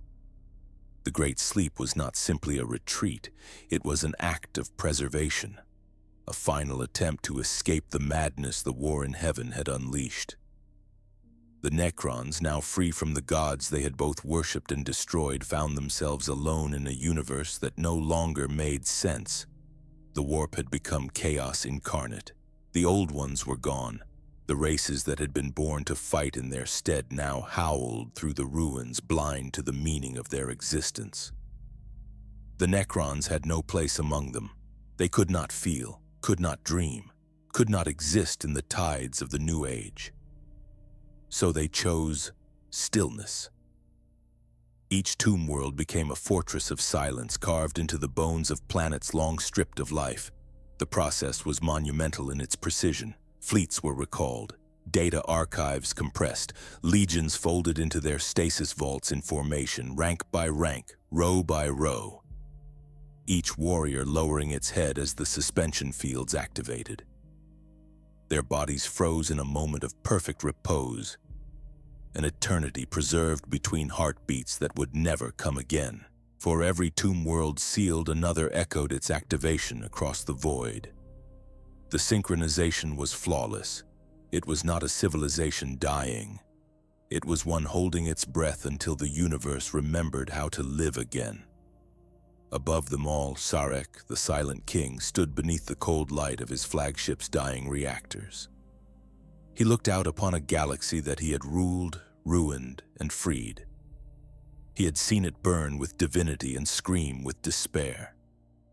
Now, at last, it would sleep. He knew the truth. Immortality was not triumph. It was imprisonment without the hope of change, and yet he could not allow his people to die. The Necrontyr had traded their souls for this eternity. He could not betray even that last mistake. He ordered the final sequence. All across the Necron Empire, tombs sealed themselves with the thunder of stone and metal. Obelisks sank into the sand. Monoliths folded inward like dying stars. Vast fleets, their engines silenced, drifted into orbital slumber, their hulls crusted in cosmic dust.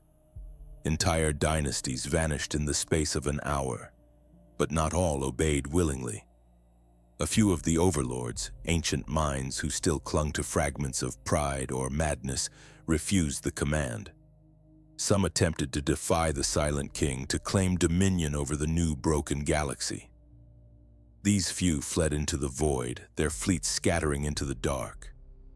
Some would become legends, ghost kings, raiders, forgotten emperors drifting through eternity.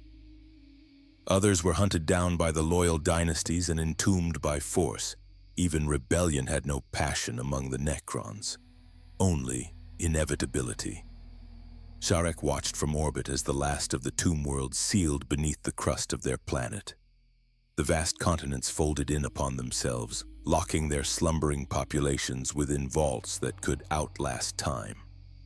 Above each, great pylons hummed with energy, stabilizing fields designed to preserve the delicate balance between consciousness and oblivion. When the last of them was quiet, he deactivated his own command protocols. His vessel, the Crown of Silence, drifted free from its dock. Its engines flared once, then fell to standby. The Silent King stood alone upon the command deck, surrounded by the frozen bodies of his retainers. He had dismissed them all, one by one, until only he remained awake. He no longer trusted himself to lead. He no longer trusted anyone to lead. The galaxy was broken. The Necrons could not fix it. And so he did what no conqueror had ever done. He abdicated eternity. The Crown of Silence turned away from the galactic core. Its course was set toward the void between galaxies, a place without stars, without life, without memory. The Silent King would exile himself to that darkness, leaving his people behind to wait out the storm. As his ship slipped into the intergalactic night, Sarek looked one final time upon the stars. They seemed smaller now, their light weary. In that light, he thought of the Old Ones and their hubris, of the XIII and their hunger, of the Necrontyr and their suffering, of the endless cycle that bound them all together. We sought eternity to escape death, he thought. But death was never the enemy. It was the teacher. The ship vanished into the dark, leaving behind a galaxy that no longer remembered its gods. For millions of years afterward, nothing stirred. The Necrons slept beneath the surface of dead worlds, dreaming mechanical dreams of geometry and precision. Their tombs became myths, their monuments buried beneath layers of ash and silence. The stars themselves aged, civilizations rose and fell. Empires of flesh were born, fought, and died, never knowing the slumbering empire beneath their feet. And the warp, alive and maddened, howled and laughed above them all, its storms birthing new gods of blood and rot and change and desire. The galaxy's new age had begun, and the old night swallowed all that came before. But under the dust, the Necrons waited, and in their dreams fragments of memory stirred. The hum of long-forgotten wars, the echo of divine betrayal, the whisper of a king's last command. They did not dream of waking. They dreamed of correction. For though the galaxy would forget them, time itself would one day call them back. The stars would again burn too brightly, and the chaos of life would again spread unchecked. And when that happened, the tombs would open. The galaxy would remember the Silent King's people, and eternity, long denied, would rise again. For a time, it seemed as though the galaxy had exhaled its final breath. The echoes of the war in heaven faded into background radiation, its scars hidden beneath the slow movements of stars. What had once been a symphony of life and light was now a quiet requiem played in the dark. The Necrons slept. The XIII were shattered. The Old Ones were gone. And what remained, those young, fragile races scattered in the aftermath, had no idea what ancient forces had shaped their sky. They lived and died beneath forgotten suns, unaware that their very worlds were graves. This was the long night, an age without memory, without meaning. The galaxy drifted in silence, but it was not the peace of healing. It was the numbness that follows pain too vast to comprehend. Planets once green had turned to dust, Moons, shattered by the wars of gods, orbited as broken halos around barren worlds. Entire sectors of space were empty where once the Old One's networks had pulsed with life. The webway, fractured and half-devoured by the storms of the warp, hung in tatters, its gates opening at random, spilling out madness into the dark. And through it all, the warp screamed. The psychic storm unleashed by the death of the Old Ones did not subside, it only grew. The pain of the dying fed the Imperium like oxygen feeds fire. The first true warp storms rolled across the void, vast tempests of emotion and raw power that could swallow systems whole. The material realm and the Imperium no longer reflected each other. They bled into one another, reality warped, time folded. Worlds flickered in and out of existence, their skies torn by rifts that whispered madness. The long night was not an age of peace, it was an age of forgetting. Races born in the twilight of the Old One's dominion struggled to survive. The Eldari, inheritors of their maker's psychic strength, rose to dominance in the ruins of the galaxy. For them, the fall of the Old Ones was not an ending, but a birthright. They built their empire on memory and arrogance, shaping the warp to their will. They believed themselves immune to the decay that had destroyed their gods. For a while, they were right. The Eldari civilization became a golden age of perfection. Their artistry, their mastery of the warp, their dominion over life itself, all unmatched. They remembered the lessons of the Old Ones, but not their humility. They created worlds of crystal and light, floating palaces above the ashes of the dead. But even they did not know what lay sleeping beneath their feet. Beneath countless of their glittering worlds in tombs of impossible silence, the necrons dreamed. They waited in their stasis chambers, their circuitry pulsing in rhythm with the slow decay of galaxies. For them, time had lost meaning. Ages passed like breaths. Empires rose, flourished, and fell, all while the necrons slept in their catacombs, unchanging. Above them, the Eldari's perfection curdled into decadence. Their mastery of the warp became indulgence. Their passions, unchecked, rippled through the Imperium like knives. And deep within the warp, something stirred, a consciousness born of their collective desire and arrogance. A new god began to take form, a shadow of beauty and hunger, a reflection of their own corruption. The necrons did not dream of it, for they could not dream at all. But the echoes of that growing power reached even the deepest tombs. Machines registered the fluctuations, noting them without comprehension. The warp, once irrelevant to the necrons, now pressed against the fabric of their reality like a storm against glass. And far away, beyond the galactic rim, in the endless void between galaxies, the silent king wandered. His ship, the crown of silence, drifted for millions of years, its course unchanging, its systems self-sustaining. Within it, Sarek watched the cosmos evolve. He saw the rise of the Eldari and their decline. He watched new species crawl from the dirt, look up at the stars and make the same mistakes as those before them. He did not speak. There was no one left to listen. Yet his silence was not peace. He carried the weight of his choices, the death of his race, the fall of the gods, the unmaking of the Old Ones. And as he gazed upon a galaxy once more filled with life and chaos, he understood that his failure had never been in seeking immortality. It had been in misunderstanding what it meant to live. In his absence, the galaxy grew wild again. The orcs, descendants of the Krork, stripped of intellect but overflowing with violence, thrived in the ruins.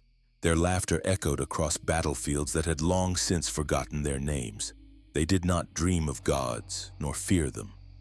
They were chaos given flesh, born from the Old One's desperation and sustained by their own joy and destruction. The Eldari's empire crumbled under the weight of its own perfection. Their gods, once strong, screamed as their children's excess birthed Slanesh, the Prince of Pleasure, into being. The birth cry of that god tore a hole in reality so vast that it devoured their empire in an instant. Worlds fell silent, stars dimmed, the warp bled into the material once more. And beneath it all, the tomb world stirred. Sensors activated, energy signatures flickered in long-dead systems. In the cold silence beneath the crust of forgotten planets, the first Necron eyes opened. It was not yet time. The protocols of the Great Sleep were designed to last until the galaxy's heat death itself. But the disturbances above, the psychic storms, the birth of new gods, the awakening of chaos, were deviations so severe that even stasis could not ignore them. In one tomb, a single guardian stirred, its photoreceptors flickering with pale light. It did not know why. Its mind was still bound to the logic of a forgotten war. It rose, scanning a sky it had not seen in 60 million years, and found a galaxy reborn and broken. The long night was ending. The Necrons would wake again, but they would not awaken to the world they had left. The old ones were dust. The C'tan were shards. The warp had become a sea of madness, and above all of it, the galaxy had forgotten who had shaped it. The long night had given the universe time to heal. It had also given it time to forget its sins. But memory, like hunger, never truly dies. It began, as it always does, with light. Not the warm golden light of stars newly born, but a sickly radiance that leaked through the cracks of a dying world. Beneath the surface, deep within the crust of forgotten planets, machines began to hum again. Circuits that had lain dormant for 60 million years pulsed once more with energy older than memory. The tombs were stirring. For eons they had waited in silence, unchanging, undreaming, untouched by the madness that had engulfed the galaxy above. The Great Sleep had been absolute. Its stasis fields were designed to preserve perfection, to isolate the Necrons from time itself. And yet, even perfection erodes beneath eternity. Something had gone wrong. The first to awaken were the custodians, silent wardens who guarded the stasis crypts. Their optic lenses flickered to life in the dark, scanning halls of metal dusted with the remains of millennia. Their ancient directives struggled to process the stimuli flooding their sensors. The galaxy had changed. The stars above them burned differently. The constellations were wrong, protocols reinitialized, subroutines reawakened. The ancient machines reached out to their command hierarchies, seeking orders that no longer existed, and far away, buried beneath a dead sun, the first overlord stirred. His name was lost, erased by time, but his title remained encoded in the tomb's logic. Heir of the Silent King. His resurrection was automatic, a cascade failure triggered by imbalance in the stasis field's energy pattern. As he rose, the ancient systems around him flickered into activity. Tomb spires rose from the dust. Monoliths emerged from beneath the sands like the bones of titans. The galaxy shuddered as the first tomb world awakened. The Necron legions emerged from the crypts in silence. Their movements were mechanical, synchronized, their eyes glowing faintly in the dark. They did not speak. They did not remember. They simply obeyed. But their obedience was imperfect. Time had corroded even their perfection. Some awoke incomplete, data corrupted, memories fragmented, directives overlapping. Whole legions rose from their tombs and immediately fell upon one another, mistaking allies for enemies. Ancient dynasties, once unified beneath Zarek's command, now awoke in confusion and isolation, each believing itself the last. The galaxy they awoke to was alien. The old ones were long dead. The Eldari, their ancient rivals, were shattered remnants of a dying race. The orcs, those crude creations of the old ones' desperation, had multiplied beyond comprehension, spreading across the stars like a green plague.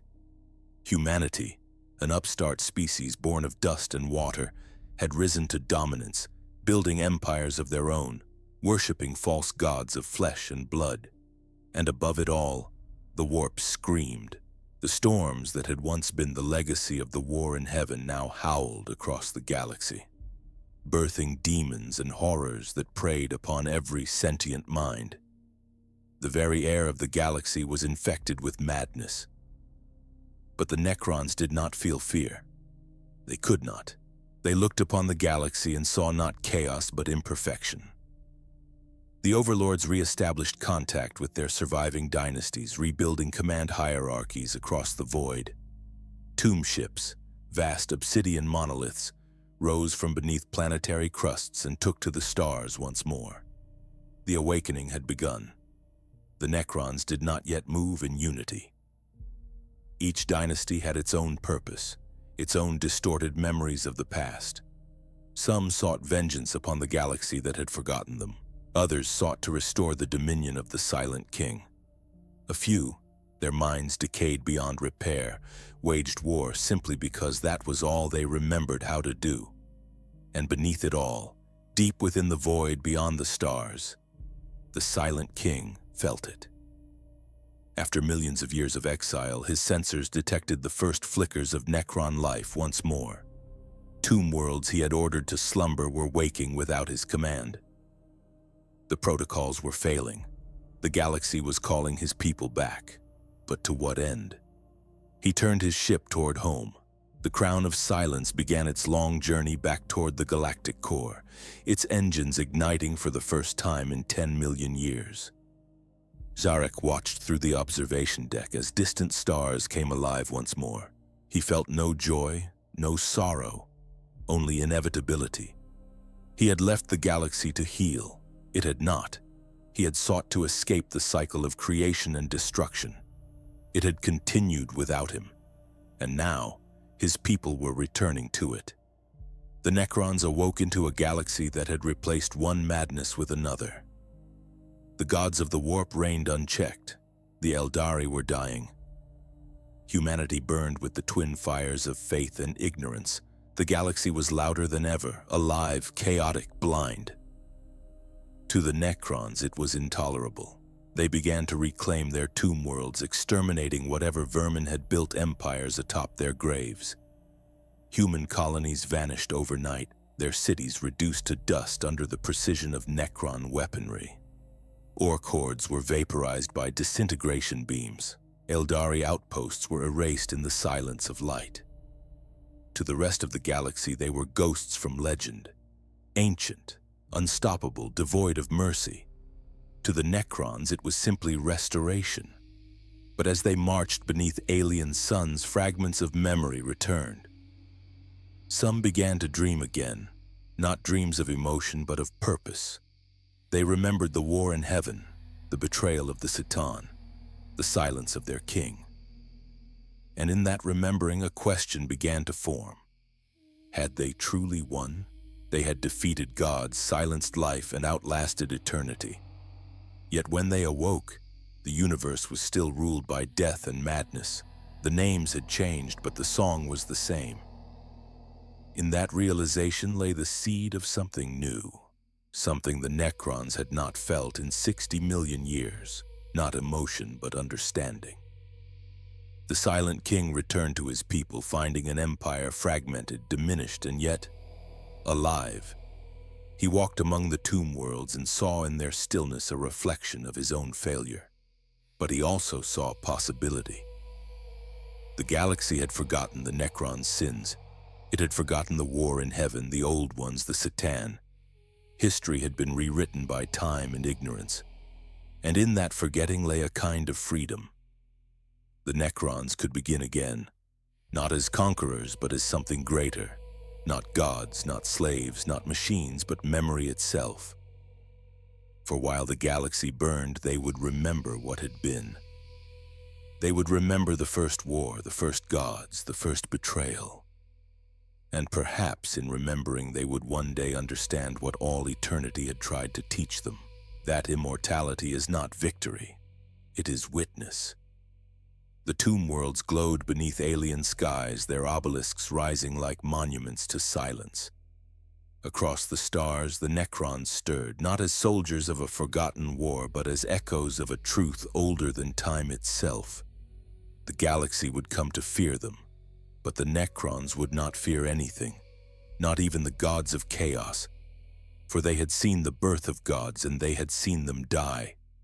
They had seen eternity fall apart and rise again.